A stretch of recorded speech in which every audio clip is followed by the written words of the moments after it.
maksudkan kan Pak Luhut Binsar Panjaitan kan Menko Maritim dan Investasi. Tentu adalah dalam rangka peningkatan ekonomi dan lain sebagainya, investasi dan ekonomi. Oke. Bahasa lain ekonomi dan investasi itu uang, dasar sederhananya. Oh, oke. Nah, delik yang diadukan kan adalah dua, bukan satu, dua. Yang pertama terkait dengan penghinaan, yang kedua terkait dengan penyebaran kabar bohong. Nah, yang diperiksa itu bukan isi kepalanya terlapor, bukan. Ya, mana bisa kita adili persepsi orang, pikiran itu nggak bisa Bung Patra, Pak Said Didu bilang mereka baca si Harsu Benon nanti dipanggil, terus Said tidak dipanggil. Jadi ini bangsa yang kumpulan delik lebih kuat daripada takut pada COVID tuh. Hukum itu tidak boleh takut pada Luhut, tidak boleh takut pada Didu, saya bilang.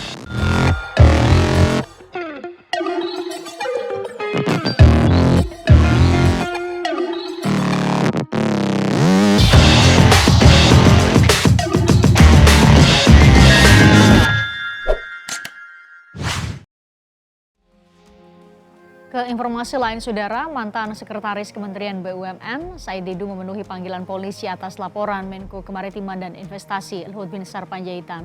Laporan diduga terkait pencemaran nama baik. Setelah tidak hadir dalam panggilan awal pekan ini, Said Didu datang ke Bareskrim Polri. Ia menyatakan tidak bermaksud menghindari pemeriksaan polisi. Said Didu sebelumnya meminta diperiksa di rumah karena adanya PSBB. Ia menyatakan tidak paham apa yang dilaporkan dalam panggilan polisi hari ini. Laporan kepada Said Didu dilayangkan pada awal April lalu. Diduga pencemaran nama baik dilakukan kepada Menko Kemaritiman dan Investasi usai unggahan video di akun YouTube MSD. Saat itu Said Didu berdiskusi dengan Hersubeno Arif, namun ada pernyataannya yang menyebut Luhut hanya pikirkan uang, uang dan uang.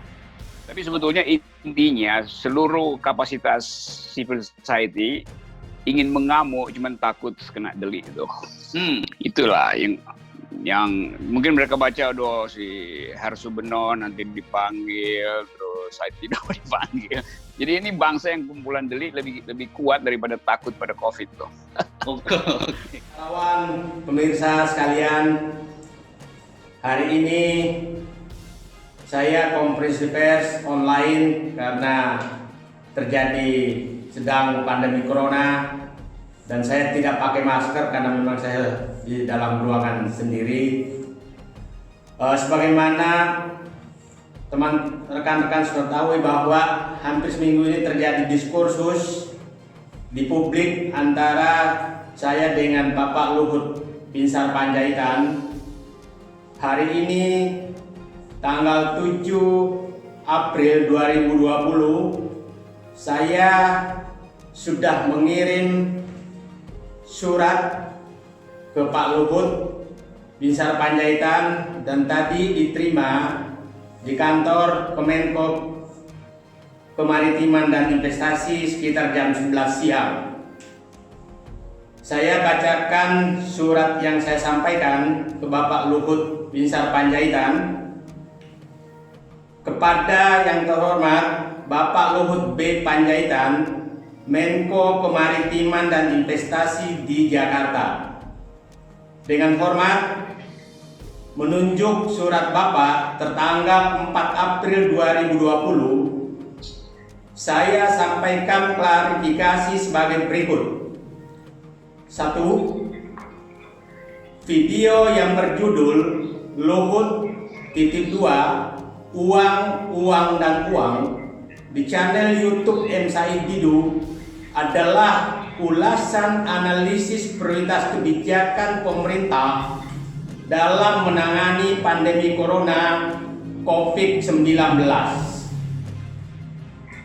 2. Pernyataan saya bahwa Pak Luhut hanya memikirkan uang, uang dan uang merupakan rangkaian tidak terpisahkan dari seluruh analisis tersebut yang maknanya adalah A. Bahwa kebijakan pemerintah saat ini, saat saya merekam video tersebut, lebih mengutamakan kebijakan penyelamatan ekonomi dibandingkan dengan kebijakan mengatasi dampak pandemi corona secara langsung. Kedua, B, bahwa Menteri Koordinator Kemaritiman dan Investasi Bapak Luhut bin Panjaitan lebih mengutamakan kebijakan penyelamatan investasi yang mungkin merupakan pelaksanaan tugas Bapak. Ketiga, pernyataan saya terkait dengan Sabta Marga yang secara jelas saya katakan bahwa semoga terbersih kembali Sabta Marga merupakan harapan saya kepada Bapak sebagai purnawirawan TNI bahwa dengan jiwa Sabta Marga pasti akan memikirkan rakyat, bangsa, dan negara. Keempat, sebagai informasi bagi Bapak bahwa keterangan saya tersebut jauh dari kepentingan pribadi dan semata-mata karena panggilan nurani untuk memenuhi kewajiban sebagai anak bangsa dalam membangun sistem kehidupan berbangsa dan bernegara yang demokratis, peduli, dan kritis kepada setiap aparatur negara agar dalam mengambil langkah-langkah, kebijakan, dan program selalu fokus untuk kepentingan rakyat banyak demi Indonesia yang maju, adil, dan makmur ke depan. Demikian klarifikasi saya.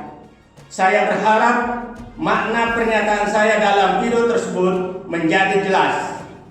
Tangerang, 7 April 2020, tertanda Muhammad Said Didu.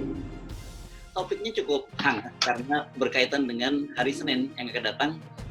Said Didu dipanggil oleh polisi berkaitan dengan tuduhan pencemaran nama baik atau ucapan yang tidak menyenangkan pada Menteri Koordinator Maritim dan Investasi Luhut Panjaitan. Nah, sekarang saya akan menyapa Bung Rocky. Kelihatannya masih seger nih, baru olahraga ya Bung Rocky ya. Habis jogging kecil. Wah. Ya, ini masih berkeringat nih. Ya. Oke. Kecil-kecil Anda tapi lari di pebukitan itu bukan lari kecil itu. Effortnya luar biasa itu. Kan bukan bagi sembako. Oke. Kalau lari-lari kecil tuh masuk gang, keluar gang bagi sembako itu lari-lari kecil. Oke. Ya.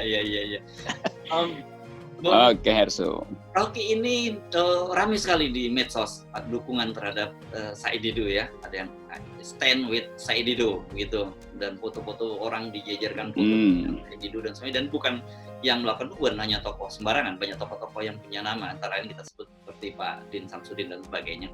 Ini posisi Anda di mana dalam situasi semacam ini? Oke, saya nggak mendukung Said Didu. Saya mendukung prinsip kebebasan berpendapat. Sebab selain Said Didu banyak juga orang yang kena begituan tuh. Jadi kayak siapa aktivis yang nulis di Tirto kemarin, terus WA-nya diretas segala macam. Jadi Said Didu ada di dalam tema yang sama dengan mereka yang dihalangi oleh kekuasaan untuk mengucapkan pikirannya. Nah, yang kena adalah Said Didu karena Said Didu dianggap sebagai orang yang nggak mau berhenti mulutnya untuk mengucapkan kritik sebetulnya. Padahal yang diucapkan Said Didu adalah vitamin untuk demokrasi. Kritik itu adalah vitamin untuk demokrasi. Jadi agak aneh kalau akhirnya itu dilaporkan. Jadi sebetulnya kita ingin mempertahankan prinsip kebebasan berpendapat. Itu aja poin intinya tuh. Jadi saya pasti mendukung siapapun, apalagi Said Didu tuh yang mungkin ada tambahan pesanan untuk dikriminalisasi, saya nggak tahu dari mana. Tapi kelihatannya ini satu paket dengan kecemasan rejim terhadap para kritisi tuh. Nanti sebentar lagi tulisan-tulisan Hersu itu lagi dianalisis, lagi cari deliknya tuh, di mana deliknya. Jangan kompor-komporin. Selamat sore Pak Ahmad Yani, Bung Patra. Selamat sore, Assalamualaikum. Assalamualaikum. Waalaikumsalam. Terima kasih. Saya mau tanya ke Pak Ahmad Yani dulu tadi, juru bicara Menko Luhut bilang ini jangan-jangan atau bahkan disebutkan secara tegas ada nama-nama purnawirawan yang dicatut. Betul itu dicatut atau memang mereka 817 yang ada dalam catatan itu benar-benar mendukung Pak Said Didu? Ya, yang pertama tentu ingin kita klarifikasi ya, bahwa baik tim kuasa hukum maupun Pak Said Didu tidak pernah dengan inisiatif sendiri atau minta dukungan kepada publik atau dukungan kepada masyarakat, termasuk juga dukungan kepada purnawirawan TNI dan Polri seperti itu. Dan itu semua didasarkan kerelaan inisiatif dari masing-masing itu, sehingga kami pun tidak tahu berapa jumlah yang sesungguhnya. Memang dari yang beredar itu, kalau saya lihat sendiri memang jumlahnya 800. Apakah dalam 800 itu ada yang mengidentifikasikan namanya dicatut atau tidak catut, ya kita tidak tahu, kan bisa dikonfirmasi langsung kepada mereka-mereka yang memberikan dukungan itu. Jadi tidak pada tempatnya kalau mengkonfirmasinya kepada kita, itu kan sebagai relawan memberikan dukungan. Tapi adakah betul purnawirawan yang menyampaikan melalui pengacara maupun ke Pak Said Didu langsung beberapa purnawirawan yang menyampaikan dukungannya? Ada? Ya, saya kira bukan hanya purnawirawan, kalau yang menyampaikan baik kepada Said Didu maupun kepada kita tim lawyer juga ikut tersebar, karena mungkin mereka merasa hal yang dihadapi oleh Pak Said Didu bagian dengan juga apa yang mereka akan rasakan seperti itu. Jadi ada empati yang timbul, tidak hanya purnawirawan, ada kawan-kawan lawyer juga sebagai lawyer yang bergerak juga di Makassar dan lain tempat sebagainya seperti itu. Dan itu adalah hak yang dijamin juga oleh konstitusi Undang-Undang Dasar kita untuk menyatakan sikap dan lain sebagainya, memberikan dukungan, memberikan kecaman, pujian dan lain sebagainya. Itu dalam wilayah negara demokrasi hal-hal yang biasa-biasa saja, yang sah-sah saja, tidak ada hal-hal yang begitu luar biasa seperti itu. Begitu juga kalau tak kalah kita lihat juga, tak kalah Pak Kiflan Zen yang dia diadili kan mendapat dukungan juga seperti itu. Itu hal yang lumrah lah, itu bukan hal-hal yang substansi. Dan kami dari baik Pak Said Didu maupun dari tim kuasa hukumnya tidak dalam konteks untuk memobilisasi itu. Karena ini bukan adalah langkah-langkah politis. Karena ini adalah tuduhannya, sangkaannya adalah koridornya hukum, tentu kami akan melawannya dengan pendekatan yang hukum dan konstitusional juga, tidak dalam rangka mobilisasi. Nah, kita tidak masuk dalam frame politik seperti itu. Nah, pendapat yang mengemukakan bahwa ini adalah mencatut dan itu pendekatan politis. Kami nggak mau hiraukan lah pendekatan politis seperti itu. Saya ke Bung Patra. Bung Patra, Anda punya tanggapan 817 bagi kacamata awam sih, meskipun tadi Pak Ahmad Yani bilang ini sih kita mau fokus ke ranah hukum, tapi bagi kacamata awam wah besar sekali, banyak sekali 817 purnawirawan yang mendukung Said Didu. Saya kalau ditanya itu nggak komentar lah.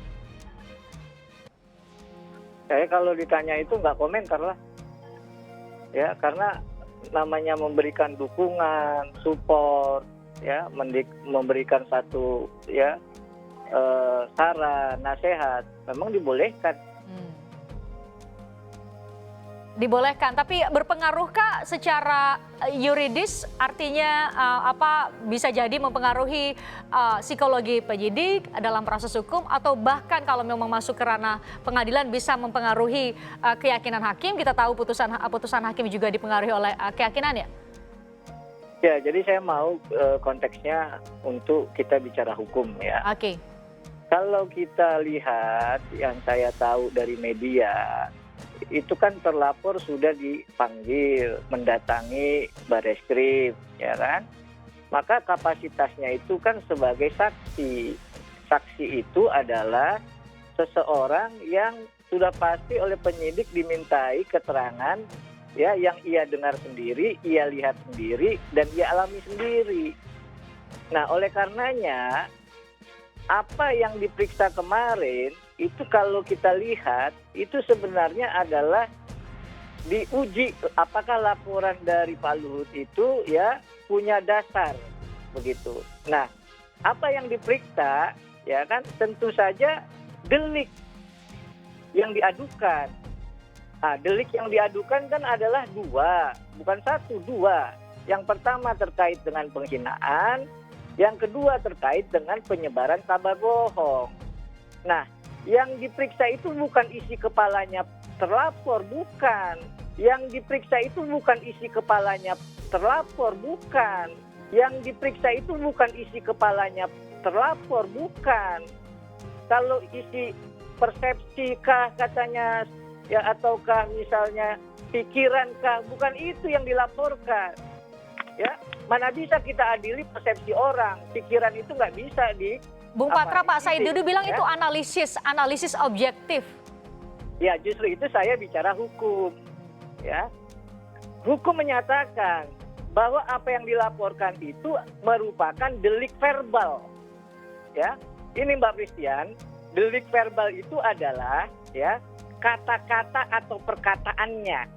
Jadi yang diperiksa itu adalah kata-kata atau perkataannya, bukan isi kepala, bukan analisis, bukan. Nah, oleh karena itu ya, terkait dengan apa delik verbal ini ya, itu kan dibagi delik itu. Kalau kita misalnya mau uji ya, pertama ya yang diuji itu norm adresatnya, barang siapa yang melakukan ya. Nah, yang kedua terkait dengan inti delik. Nah, inti delik itulah yang disebut penghinaan dan penyebaran kabar bohong. Nah, oleh karenanya terkait dengan ini sejak awal Mbak Christian ya, selain kami, Pak Luhut menyerahkan sepenuhnya kepada pihak kepolisian sebenarnya. Oke, saat ini sudah bergulir dan terlapor ada progresnya. Kalau kita berbincang, saya ingat 3 kali kita berbincang ya Bu Patra. Tapi sekarang sudah ada progresnya. Pak Said Didu selaku saksi terlapor sudah diperiksa selama 12 jam. Pak Ahmad Yani tadi Bung Patra bilang yang diperiksa itu adalah bukan, berkali-kali Pak Said Didu bilang ini adalah analisis objektif, tapi yang diperiksa adalah delik verbalnya dari apa yang dikatakan, bukan niatnya. Pak Ahmad Yani bisa menjelaskan kepada publik apa sih bedanya? Oh ya, saya ingin jelaskan. Yang pertama tentu kita kemarin agak keberatan, ya kan diperiksa, Pak Said Didu diperiksa diminta keterangan saksi. Terus kita tanya, saksi apa dugaan tindak pidana siapa yang melakukan? Ya kalau nanti Pak Said Didu yang dianggap adalah pelakunya, mana boleh orang menerangkan menjadi saksi kepada diri dia sendiri. Itu melanggar prinsip-prinsip azab yang dijunjung secara universal seperti itu. Jangankan orangnya dirinya sendiri adalah yang punya hubungan darah, kerabat dan sebagainya tidak bisa dibenarkan. Itu diatur secara rigid dan kuhap. Itu kita sudah sampaikan kepada penyidik kemarin, akhirnya ada semacam kesepakatan. Oke lah, Pak Said Didu diminta keterangannya adalah sepanjang yang menyangkut yang dia ketahui tentang laporan. Jadi tidak dalam konteks dia saksi untuk menerangkan kepada dirinya sendiri. Karena tidak boleh orang menerangkan pada diri dia sendiri. Sedangkan orang saling menerangkan saja dalam kasus yang namanya saksi mahkota aja tidak boleh. Itu yang pertama. Yang kedua, ini atas laporan yang disebut oleh Adinda Patra ini adalah namanya penghinaan dan lain sebagainya. Itu yang kita kasih jawaban kemarin kepada penyidik. Apa yang diungkapkan oleh Pak Said Didu adalah apa yang melekat pada diri Pak LBP sebagai jabatannya Menko Maritim dan Investasi, bukan LBP sebagai personal atau LBP yang lain. Dan oleh karenanya setiap pejabat publik dimanapun, saudara Patra kan lama juga di LBH dan lama sebagainya, saya juga pernah di DPR seperti itu. Setiap pejabat publik yang menjabat pejabat publik, maka unsur-unsur personalnya itu sudah diabsorb demikian rupa kepada pejabat publik. Dia sudah menjadi hilang nilai-nilai personalnya itu. Nah, apalagi apa yang dikemukakan oleh Pak Said Didu sesungguhnya tidak dalam konteks menyerang harkat dan martabat dan kehormatannya Pak LBP dalam konteks dia sebagai personal. Tapi Pak Said Didu adalah melakukan analisis atau kritis terhadap pola-pola kebijakan yang dilakukannya. Kan membacanya harus adalah konteksnya, konteks secara kontekstual, secara keseluruhan seperti itu. Nah, itu yang harus kita jaga dan kita harus hormati. Saya kira kalau setiap pejabat yang dia disinggung atau dia dikemukakan terus membuat laporan, wah begitu banyak nanti dari pejabat menjadi imun dia terhadap kritik dan lain sebagainya. Saya kira itu risiko. Kalau orang menerima jabatan publik, itu bisa kita lacak apa yang dimaksud jabatan publik itu di di pasal kementerian di Undang-Undang Dasar itu, bisa kita lihat juga pada waktu penyusunan Undang-Undang Dasar, pada waktu bapak-bapak kita menyusun, itu terjadi perdebatan antara Bung Hatta dan lain sebagainya. Bung Hatta menyatakan pejabat publik menteri itu ada bagian dari pejabat publik yang juga dia sangat dipengaruhi, yang disebut dengan adalah publican opinion. Nah, oleh karena itu dia juga harus mempertanggungjawabkan jabatan-jabatannya itu ke dalam apa yang disebut dengan publican opinion itu. Nah, oleh karenanya siapapun yang menjabat pejabat publik, maka dia harus terbuka untuk mendapat kritik. Baik kritik itu berdasarkan argumentasi maupun tanpa argumentasi.